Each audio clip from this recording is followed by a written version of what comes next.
Well, good afternoon and welcome along to the Pastor's Heart. My name is Dominic Steele. It's really good that you could join us this afternoon. I'm expecting in the next 30 minutes to be both theologically stretched and learn some more about how to do evangelism. This podcast, we're aiming at serving senior pastors across Australia, across the world really, but also assistant ministers and anyone else who happens to tune in. We're thinking about how to do the ministry of the gospel of the Lord Jesus Christ better. Now, in the last little while in my life, in three different ways, the whole subject of guilt and innocence and honour and shame has come across my brow in different ways. I heard that Dan Wu was speaking the other night at the Centre for Christian Living at Moore College. I heard a fascinating address a couple of months back from David Williams, who trains missionaries for CMS about the whole approach to analysing culture and worldview. And David Williams actually is going to be here in Sydney in a couple of weeks' time speaking at the Nexus Conference. And then I was watching, for a strange reason, a Pentecostal presentation on understanding the culture, and they were right into honour and shame as well. And so I thought we'd get the man in who has done more thinking on this subject than anyone else I know. He spent 3 years full-time studying this topic. Guilt, innocence, honour, shame. Dan Wu from Moore Theological College, welcome to the Pastor's Heart. Thanks, Dominic. Thanks very much for coming and joining Thanks us. for having me. Thanks for having me. There's a whole stack of questions that I've got to ask you, but before we, and actually other people can join in the asking of questions as well. On Facebook, if you just hop online, you can put your question or comment on the comments below, and we'll bring them up on the screen and put those questions to Dan. But before we get to that, the pastor's heart and walking with God, and how has God looked after you in hard times, and you, the man and God. Tell us about that person. Yeah, thanks, Dominic. Look, before I started lecturing at college, I worked in pastoral ministry at Cherrybrook Anglican Church for 6 years. And I think in terms of my ministry there, it was a wonderful time. It really was a wonderful time. But there were some challenges as well, and personal challenges for me. It was a very different church to what I'd grown up with, and particularly to the ministry that I knew of. I'd come from very large, well-established churches, and Cherrybrook was just getting started. It was a church plant, which was about 10 years old at the time.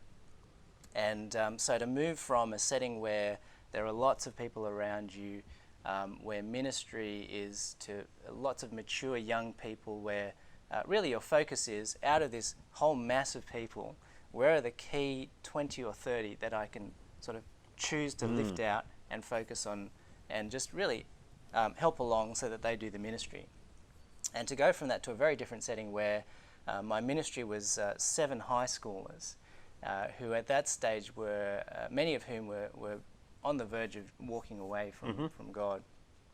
And so to be without those normal supports, without that normal ministry style, really was very confronting. And without that sense of purpose and meaning, and I'm doing something, whereas it's much more kind of loosey-goosey. It was much more loosey-goosey. It was much more small, much more isolated, and much harder work because people seem to be so much further back in their walk with God than what I'd been used to.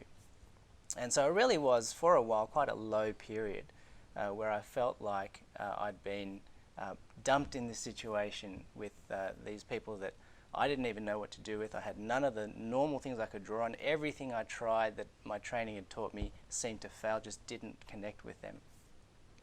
And so it took, I think, probably at least a year or 2 years just to settle into resignation that my ministry for the next little while is no longer that sort of just rolling ball of enthusiasm. It's actually sitting down, humbling myself before these high schoolers and saying, before you go, will you just meet for coffee with me one time and we'll talk about things. But what I saw over the next couple of years was just God work in an amazing way in each one of their lives. As we just sat down together, opened up the Bible, talked about life, and it was a really encouraging thing to see God transform each one of their lives and enable them to walk strong with Him and to go on to really want to serve Him with their lives. So for me, that was very important in ministry to value what is truly valuable, and that is God transforming lives rather than sometimes what we can get very impressed with in terms of human impressiveness and numbers and a buzzing ministry. And so for me, I think that was very, very important for my heart as a pastor, and really set the tone for what I think is important in ministry. Okay. Let's get to honour, shame and guilt and innocence. And I've got a stack of questions that have come up more recently for me, but why don't we just get you to lay the groundwork first? What is it, honour, shame and guilt and innocence? Sure. Well, people usually think about shame and guilt and honour and all those sorts of things along one of two lines. One is psychology. And so that's really the study of an individual's emotional life and motivations, etc. And so in that regard, and this is how I think most people would naturally think of things like guilt and shame. Shame, I'll start with guilt. They're both negative emotions, which are painful and often seen as debilitating. But guilt classically in psychological formulations has to do with your activities, what you do. So you feel guilty for the acts that you do. Whereas shame seems to cut to the person, who I am. And so you feel shame for who you are. And so guilt concerns what I do, shame concerns who I am. And so one formulation that's very, very popular at the moment is that guilt says, I'm sorry, I made a mistake. Shame says, I'm sorry, I am a mistake. So that's one way you can look at guilt and shame. And obviously both of those things are quite unpleasant, and so not nice to deal with at all. That's an extraordinary statement. I am a mistake. Yeah, I mean, I get I made a mistake, and I should not have X. Would you please forgive me? Or teaching my boys, Dad, I'm sorry. I should not have stuffed my sister's pajamas down the toilet bowl. But I am a mistake. I mean, that's just so far from my worldview. Tell me about people who actually think like that. Yeah, well, I mean, you look at the statistics of mental health and the cost that it is to the economy, and it's quite staggering. I think one figure I heard was that mental health costs the Australian economy $60 billion a year. So at that point, when you say that, when you put it like that, I mean, the expectation I have is that you're going to tell me that it's guilt, innocence in the Western world and it's honour, shame in the Eastern world. But as you say, mental health, we're not just saying Asians have got mental health issues. We're saying everyone's got mental health. Yeah, that's right. So how does that work? I am a mistake because I'm depressed? Or? Well, yeah, so the new wave of literature in the West, particularly from a psychological perspective, is that we've hidden shame under the umbrella of shame, I guess, because some people will say that's exactly what shame is. You want to hide it away. But what we're discovering is it hasn't worked, and so we've got this whole raft of people in society who are suffering deeply because they feel there is something fundamentally wrong with them at a personal level. And so the psychologists and the pastoral counsellors that I've spoken to in my study and research and just in general highlight, that people just feel that they themselves, there's something deeply wrong, or that other people have made them feel in and of themselves deeply wrong. Okay, so I'm bringing the gospel to, someone in a guilt innocence culture, somebody in a shame honour culture. How do I approach? I'm thinking whether it's a sermon, I'm picking a passage, I'm picking an approach, or I'm just going around and I find myself in, I guess to use a stereotype, I'm talking to an Asian grandma, in the honour shame culture, or a perhaps a Western lawyer in the guilt innocence culture. Yeah. Well, this now crosses us over from psychology and guilt and shame in psychology to anthropology and guilt and shame in anthropology. And so in anthropology, it's slightly different. That is, we're no longer talking about two emotions in an individual, guilt and shame. We're now talking about two ways that a society can organise, run itself, and, in a sense, determine behaviour on. The definitions are related, but the broad difference is that in a guilt innocence culture, so-called, the main thing that drives people and motivates people, because this is our kind of makeup, is this this internal moral framework of right and wrong, conscience or whatever you want to call it. And so we determine what we're meant to do, what we're meant to not do, etc. Largely. And I've let myself down even on my own standards. Yes, let alone God's standards. And so apparently this is how we in the West construct our thinking. And I feel competent to preach to that person. Yes. Yeah. Okay. Take that over to a non-Western culture, and now suddenly a person is not, or a group is not, constructing its motivations and behaviour on the basis of an internalized guide of right and wrong, but rather on external social expectations, which in this configuration is what shame is. So shame is that social expectations that if your group or if you fall short of those social expectations, you are excluded. And so it's really two ways of organising a culture, two ways of really controlling the members of society, but also to motivate them, etc. And so in the anthropological paradigm, that's what guilt and shame refer to. And I think one of the main things that I've found important to do is to clarify which version of what are you talking about. So when you say shame, do you mean the emotion that an individual feels for whatever reason, that they personally fall short of something? Or do you mean a cultural thing where you can tell from your place in society, from the signs and symbols that go into a culture, that you are lower down the social pile than someone else? You are in a position of shame as opposed to a position of honour. Can you give me some of those social markers that might put me down the bottom of the... Sure. So, for example, your occupation, in an Asian culture, say in my native Chinese culture, if you are a doctor, a dentist, a lawyer, socially, as soon as you say that, or your picture is on the wall of a surgery, you are elevated in the social pile and you are given automatic esteem and respect, etc. If you're, say, a garbage collector, sometimes, or a street sweeper, something... Or a gardener? Yeah. A gardener, a gardener. If you're one of them, then you're very definitely lower down on the social pecking order. And so you're thinking along those scales as opposed to whether you're not a sort of a respectable person who has a clear conscience on things, and that may be how apparently we see things in the West. So, would it be fair to say, from those two paradigms, that, I mean, in the guilt-innocence worldview, somebody might look at Barnaby Joyce and say, he's done the wrong thing, whereas somebody in the shame-honour culture might still think he's somebody to be highly honoured?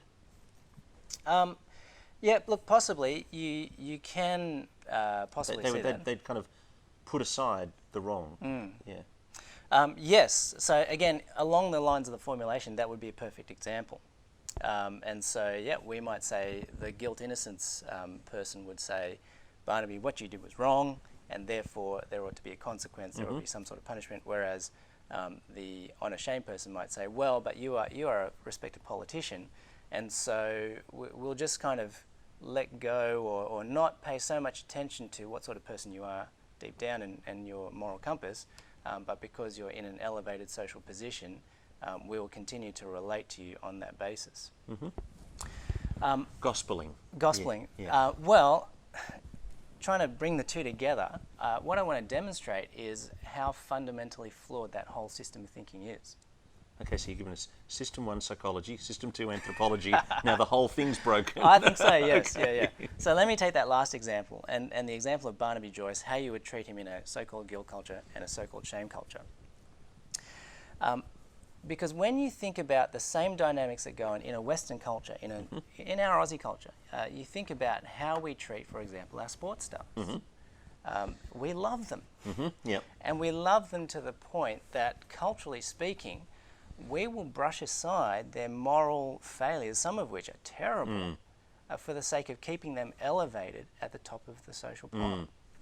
And so when you think about it like that, you think, hang on a second, that shouldn't be us. Right? We're not that. We're a guilt-innocence culture.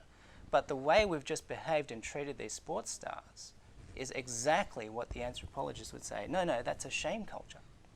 And so for me, that meant that trying to study the Bible as a shame culture document, not a guilt culture document, so an honor-shame paradigm rather than a guilt-innocence paradigm, for me broke down because I just couldn't do it. I couldn't say, there is the guilt-innocence one, that is not part of the biblical world. Here is the honor-shame one, that is the biblical world. The more I looked at honor and shame in the Bible, the more it was just closely tied to guilt-innocence language anyway.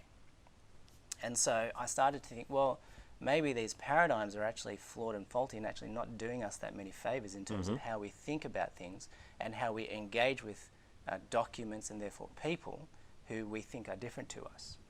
Okay. And so coming back to the evangelism question then, this way of looking at things, the guilt, innocence, honor, shame, and sometimes fear, power culture setup has become, I think, quite popular in especially missiology. How do you engage the gospel cross-culturally? But also people are noticing it within Western culture now when they suggest that Western culture itself may be moving away from a guilt culture to a shame culture. So before we even get to the specifics of how do you evangelize someone, I think the prior question is there a vast difference between all of these things anyway? Yeah. And I think the answer is... Well, some people are saying yes. Yes, some people are saying yes. And I say yes, but no. Okay. That is, there is a vast difference between... Give us their answer first and then critique it. Okay, so their answer would be, we've been rolling in the West with this assumed paradigm of guilt innocence. Yep. But that's actually more modern Western thinking than biblical thinking. Right. And it's no wonder that now we're seeing the breakdown of it's not working.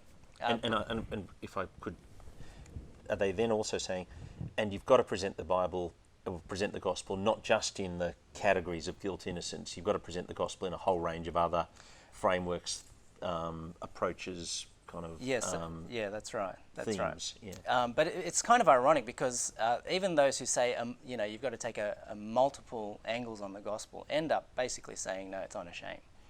That's what shame? Yeah, that's what I'm reading in the literature. Most of it says you've got to address it in terms of honor and shame.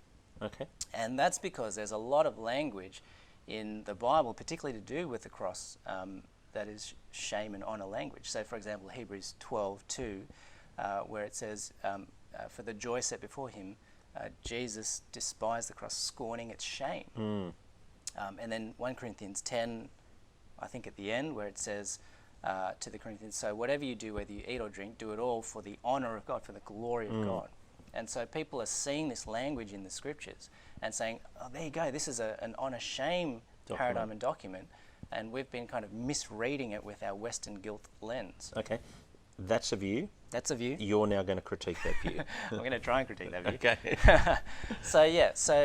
So my thinking ran along the lines of having a look at these cultural paradigms and saying, I don't think they work. I don't think these separations work because we in the West have just as much of a sense of honor as anybody else. We may not articulate it or be conscious of it all the time, but it's there as well. And when you think about how we place ourselves in the pile in our different social settings, think about the brand of clothes that you buy and choose to wear. Think about nice colour shirt. Thank you. I like yours too. If you're listening to us on the podcast. You think about the size and location of your office and what letters you can put after your name, who you get to rub shoulders with. We're full of honour concerns about what sport team you follow. And so it's just as much a part of our lives as it is anybody else's. It's just that our particular things that we value, our ideals, our things that we honour, may differ from other cultures. But it's that really, I think, which sets the tone for what you therefore think is lacking in honour, i.e. shameful. But then you also need a way of figuring out, well, how do I tell what it is? How do I kind of lock it down and contain it? And that becomes what guilt is, because you then say, this is a breach of our honour system, which must be dealt with somehow. And that is punishment. And so you've gone from honour, what you think is valuable and worth upholding and subscribing to what lacks it, that is shame, and then how do we actually control it, articulate it, etc. That's guilt. So I think that's the best way to think about it. And then when you think about it that way, you see that each individual culture, each subculture each person will have these values all swirling around them in different proportions. And that's actually how we think and operate. So let me see if I can reflective listen what I think you've just said to me. Sure. Whereas I went into this conversation expecting you to say method of gospel proclamation, my method would be take somebody to 1 Peter 3:18, Christ died for sins, once for all, the righteous for the unrighteous, to bring you to God. Pretty right up there in the guilt innocence paradigm. I was expecting you to say, well, shame, honour, different set of verses, you know, whereas you're still actually saying it's about me offending God, me Yes. being guilty before the Almighty. Yep. But in order to relate to them better, you might actually point out, work with a sin that you can agree on is wrong. Yes. And work with a sin in the honour paradigm. So how would you do that? Well, let's go back to 1 Peter, the righteous for the unrighteous. The key question is, what is righteous? What is the ideal that you have set up that is the righteous giving their life for the unrighteous? So for us, because we have had in the West a strong history of Christianization, so our culture is largely based on the Bible coming out of the Reformation. Because of that, our view of righteous is automatically conditioned particularly by what the Bible says righteousness is. But other cultures have their own view of righteousness. That is, what does it mean to be an upright member of society, sort of within the bounds of everything, doing everything right? And so for a Chinese person, it would very easily lend itself to saying, well, a righteous person in Chinese society is someone who is respectable in the eyes of society, who treats their parents well, who takes their part in the normal flow of things and knows their place in society. There's a great deal of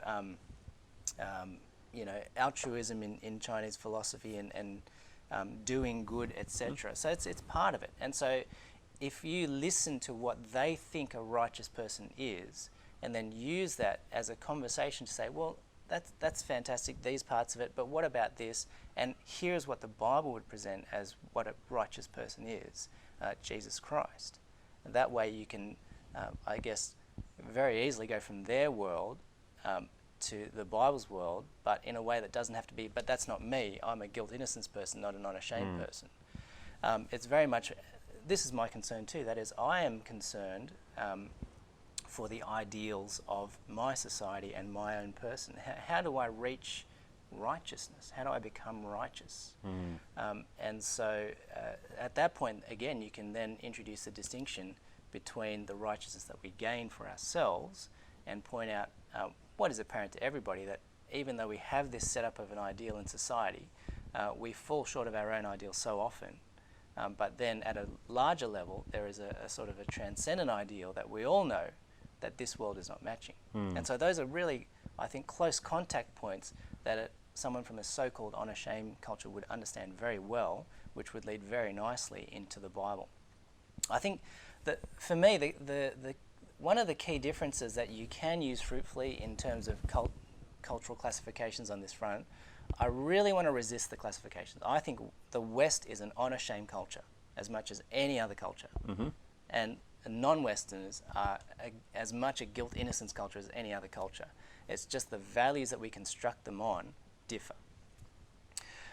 So I don't think we need to actually preach a different gospel, but I do think we need to understand their value system, our value system, and the Bible's value system, and bring them all to bear in conversation.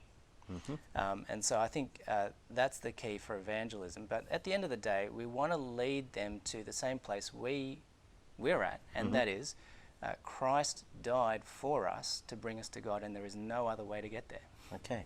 In a moment, I'm going to ask you to help me with just a couple of little hooks that I can think of in my preaching that will just help somebody who's predominantly identifying in that area to get on board the train. But just before I get to that, this is our 7th episode of The Pastor's Heart. And we want to say thanks to people who are watching for the feedback that we've had. Thanks for people who are listening for the feedback we've had. There's been enough positive feedback for us to conclude that this project is a success, or that we want to keep working on this area. And we've really appreciated your interaction and involvement in what we're doing. We're needing to raise support for this project, particularly financial support for the project. We've just employed a video editor, Christina, half a day a week to do the video and audio editing, to do the mixing and a few other associated costs. And so we'd like you to support the project. Now, on the screen, you'll see patreon.com/thepastor's heart, or if you're listening, it's Patreon, patreon.com/thepastor's heart, and you're able to go there. You're able to make a one-off contribution or to make a regular contribution to this ministry, and we'd really appreciate your support in doing this. Now, hooks to get people on board. And look, just before we do that, if you've got a question, we've got 10 more minutes with Dan. If you've got a question you want to put up on Facebook, then we'll come to that in a moment. Sure. Hooks in my preaching. Hooks in your preaching. I think, look, I think this is useful for everybody. The real value of the anthropological study of cultures, and particularly the highlighting of what are called honor cultures, is raising the awareness that in most cultures in the world, relationships are critical. And so I think one way that we can fruitfully make use of this in our preaching is to see that in the Bible. The Bible has such a high concern for relationships.